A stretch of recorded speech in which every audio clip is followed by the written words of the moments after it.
दोस्तों, हम सभी इस बात से तो अच्छी तरह से परिचित हैं कि हम सभी वानर जाति से मनुष्य में परिवर्तित हुए, लेकिन शायद आप ये नहीं जानते होंगे कि प्रारंभिक काल का वानर आज के वानर से कई गुना अलग था। आदिकाल के बंदरों की संरचना न सिर्फ आंतरिक रूप से बल्कि बाहरी रूप से भी बिल्कुल अलग थी। जब हम छोटे बच्चे थे तब से लेकर आज तक हम लोगों को ह्यूमन इवोल्यूशन का ये चार्ट दिखाकर तो बहुत पढ़ाया गया कि आखिर हम इंसान कैसे बंदरों से मनुष्य में विकसित हुए, पर कभी किसी ने प्रैक्टिकली आपको इसका संपूर्ण ज्ञान नहीं दिया। अगर आप भी इस आवश्यक ज्ञान को अर्जित नहीं कर पाए हैं तो इस वीडियो में हम लोग आपको बंदरों से मनुष्य के विकास से संबंधित सभी सवालों एवं गतिविधियों के बारे में बताने वाले हैं। तो बिना वक्त जाया किए चलिए शुरू करते हैं आज के इस वीडियो को। बात करते हैं आज से सैकड़ों करोड़ों साल पहले के ऐसे जीव की जिसके ऊपर हॉलीवुड की कई फिल्में बन चुकी हैं और वो सभी पसंद भी की जा चुकी हैं। ये एक ऐसी विशालकाय जीवों की प्रजाति थी जिसके आगे सभी प्राणी कमजोर थे और उस दौर में उसी खतरनाक जीव का ही एक छत्रराज हुआ करता था। वैसे तो आप सभी में से ज्यादातर लोगों ने पहचान लिया होगा, पर जो नहीं समझ पाए उन्हें बता दें कि हम यहाँ पर डायनासोर्स की बात कर रहे हैं।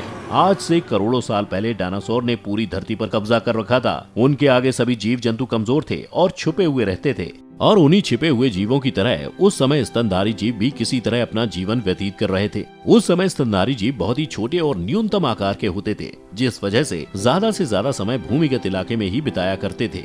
धरती पर डायनासोर्स का अस्तित्व कहीं न कहीं बाकी सभी जीवों के लिए अन्याय साबित हो रहा था, और इसी अन्याय को अंतरिक्ष की दिशा से एक ऐसा जवाब आया जिसने उल्का पिंड के रूप में धरती से टकराकर एक ऐसे अकल्पनीय मंजर को उत्पन्न किया जिसके बारे में कभी किसी ने सोचा भी नहीं होगा। आज से तकरीबन 65 मिलियन साल पहले उल्का पिंड के कारण धरती पर एक भीषण विस्फोट हुआ, और उस विस्फोट के कारण इतनी तीव्र ऊर्जा उत्पन्न हुई कि जिसे धरती पर कभी किसी ने एक्सपीरियंस नहीं किया था। इस ऊर्जा से बचने के लिए छोटे और स्तनधारी जीव तो हमेशा की तरह जमीन के अंदर घुस गए और धरती के अंदर ही छोटे छोटे कीड़े मकोड़ों को अपना भोजन बनाकर जीवित बच गए। लेकिन डायनासोर्स के लिए उनका विशालकाय शरीर ही उनके लिए मौत का कारण बन गया, और रेडिएशन और एनर्जी के डायरेक्ट कांटेक्ट में आने से सभी डायनासोर की प्रजाति का अंत हो गया। एस्टेरॉयड के टकराने से धरती पर खतरनाक रेडिएशन फैल रही थी जिससे मानो समस्त संसार में प्रलय आ गई थी। आसमान में धूल की मोटी परत जमने से सूर्य मानो अस्त सा हो गया और चारों ओर अंधेरा सा छा गया। धरती पर सूर्य की गर्मी तो नहीं पहुंच रही थी, लेकिन एस्टेरॉयड के टकराने के कारण धरती इनिशियली काफी गर्म हो चुकी थी। उल्का पिंड के टकराने के बाद जब काफी साल बीत गए और सूर्य की किरणें फिर भी धरती तक नहीं पहुंची, तो इससे एक आइस एज की शुरुआत हो गई। फिर जब ये सिलसिला काफी लंबे समय तक यूं ही चलता रहा तो इसका परिणाम ये हुआ कि धरती पर सभी पेड़ पौधे मुरझा गए। एट लास्ट डायनासोर्स की प्रजाति पूरी तरह खत्म हो गई, और इस भयानक प्रलय के कारण प्रकृति असंतुलित हो गई, जिसके बाद केवल 5% जीव जंतु ही धरती पर जीवित बच पाए, जिनमें से अधिकतर जीव स्तनधारी जीव यानी मैमल्स की श्रेणी में थे।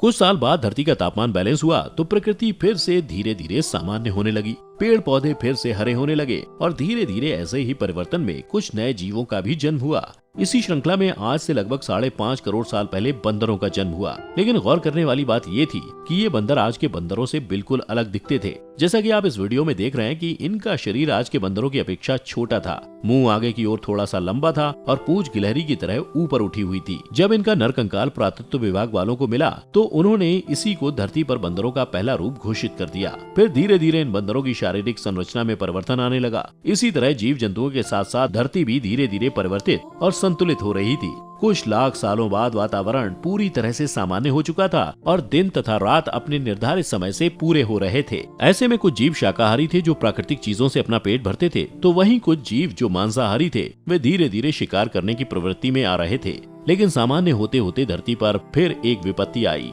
जिससे अफ्रीका द्वीप के पूर्वी क्षेत्र में एक नई पर्वत श्रृंखला बन गई जिसे ईस्ट अफ्रीकन रिफ्ट वैली के नाम से जाना जाता है। इस पर्वत श्रृंखला के कारण मौसम में काफी परिवर्तन आया। वहाँ के जंगलों में हवा का प्रभाव बहुत कम हो गया जिसकी वजह से जीव जंतुओं को भारी नुकसान पहुँचा। अफ्रीका के जंगलों में काफी समय तक बारिश नहीं हुई और वहाँ की जमीन तथा पेड़ पौधे काफी हद तक सूखने लगे। नदियों में पानी भी नहीं रह गया। इन सब में सबसे ज्यादा संघर्ष वहाँ के जानवरों को करना पड़ा, लेकिन उन्होंने हार नहीं मानी। अफ्रीका के इन्हीं जंगलों में एक प्रजाति रहती थी जिसका नाम था पियरोलेपिथेकस, और आपको जानकारी होगी कि जानवरों की ये प्रजाति आगे चलकर हमारी पूर्वज बनी। जैसा कि बंदरों का स्वभाव है कि वे एक डाली से दूसरी डाली पर कूदते हैं और इसके लिए वे अपने आगे के दोनों हाथों का सहारा लेते हैं। उस समय भी ऐसा ही होता था, लेकिन धीरे धीरे ये बंदर अपने 2 पैरों से पेड़ की डाली पर खड़े होने की कोशिश करने लगे और धीरे धीरे 2 पैरों पर खड़े होने की इनकी क्षमता मजबूत होती गई। समय में आगे जाकर जब उनका विकास हुआ तो इन प्रजातियों में भी अलग अलग रूप देखे गए। इनमें से कुछ तो चिंपैंजी बन गए जिन्हें हम आज भी देख सकते हैं कि वे इंसानों से काफी मेल खाते हैं, और कुछ प्रजातियां धरती पर उतरकर पूरी तरह से इंसान बनने के लिए धीरे धीरे विकसित होने लगी। इन सभी प्रजातियों में सबसे पहले एर्डिपिथेकस रेमिडस पेड़ों से धरती पर उतरकर अपनी भोजन तलाशने लगी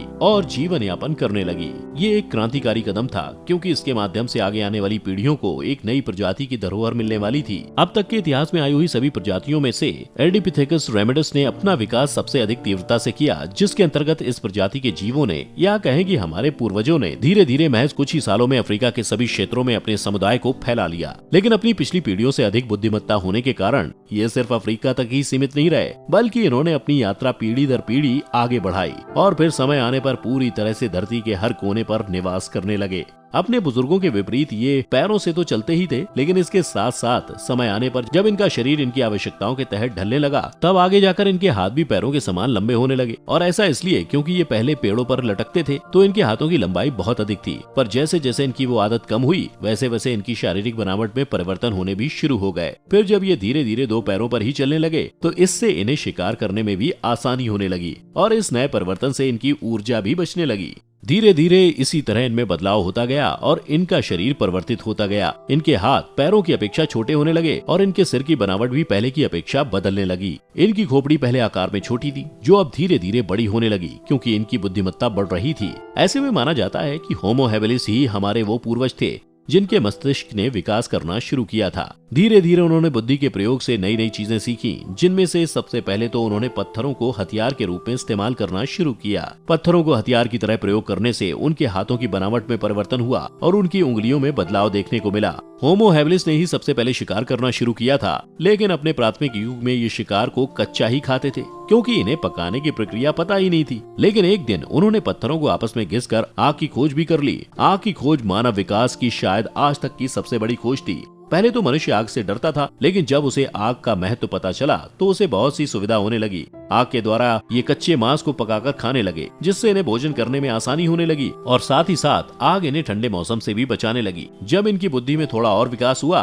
तो ये हर भोजन को पकाकर खाने लगे, जिससे इन्हें पाचन में आसानी होने लगी और इनकी ठंड का सामना करने के लिए इस्तेमाल की जाने वाली वो ऊर्जा भी बचने लगी। इसके अलावा खाने को पकाकर खाने से इनकी कच्चे मांस को चबाने में लगने वाली ऊर्जा भी बचने लगी और वही ऊर्जा इनके दिमाग के विकास में सहायता करने लगी। इनके दिमाग का विकास धीरे धीरे बढ़ता गया और फिर आज से लगभग 2 लाख साल पहले की पीढ़ी बड़े दिमाग के साथ जन्म लेने लगी। इनके दिमाग के साथ साथ शरीर की अन्य आंतरिक संरचना में भी परिवर्तन हुआ, जैसे उनके गले की नली की बनावट भी बदली, जिससे उनकी आवाज में परिवर्तन हुआ। अब वे अपनी अलग तरह की आवाज निकालकर आपस में संपर्क करते थे तथा अपनी बात एक दूसरे को समझाते भी थे।